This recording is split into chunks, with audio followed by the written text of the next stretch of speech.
Welcome to age 70. Believe me, you don't look a day over 69. Well, if you're not quite 70, don't worry. It's coming faster than either of us think. Well, what happens at age 70? Well, it used to be 70, now it's age 72 as of January the 1st of this year.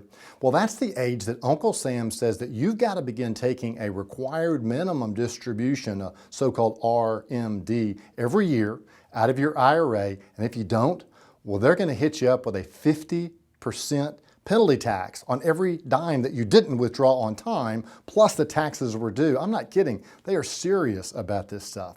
So obviously the most popular thing to do with money when it comes out from any source is to spend it.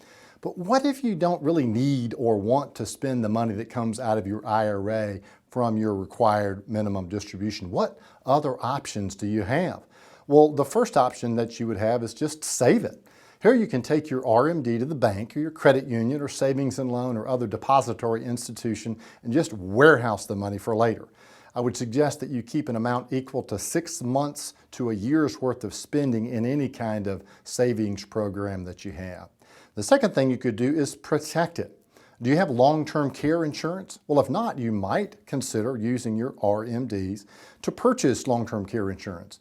A nursing home around here these days can cost at least $5,000 or more depending on the level of care that you require. And this can drain your assets quickly if you're not protected. The third thing you can do is invest it. Once you have your savings and your protection bases covered, you might consider opening a non-IRA investment account. You could simply take your annual required minimum distributions and deposit them into your non-IRA investment account. Now, don't do this with money that you're planning to spend anytime soon. This is money that you're hoping will grow over the long term. But you've also got to recognize that a bit of market risk is involved anytime you invest. The fourth thing that you could do is give it. You know you can't take it with you, and most of us are not aiming to die broke, so we know that we'll likely leave the money behind, maybe a lot of money behind. Perhaps you're the kind of person who would enjoy seeing the good done now with the money otherwise left behind. Roman parents back in that day used to give their inheritance to their children before they died so that they could train them how to manage and use their newfound resources. That's not such a bad idea. And then the fifth thing that you can do is multiply it. If you think that you're going to leave a significant amount in your IRA to your heirs, you might consider taking the RMD and buying some life insurance on yourself.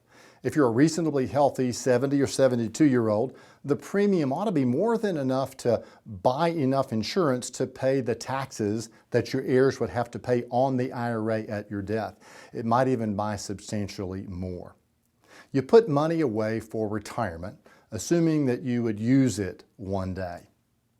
If you're not spending them, make a wise choice now about how to use your own RMDs to maximize the impact of your IRA. Offering you wisdom on wealth, I'm Byron Moore.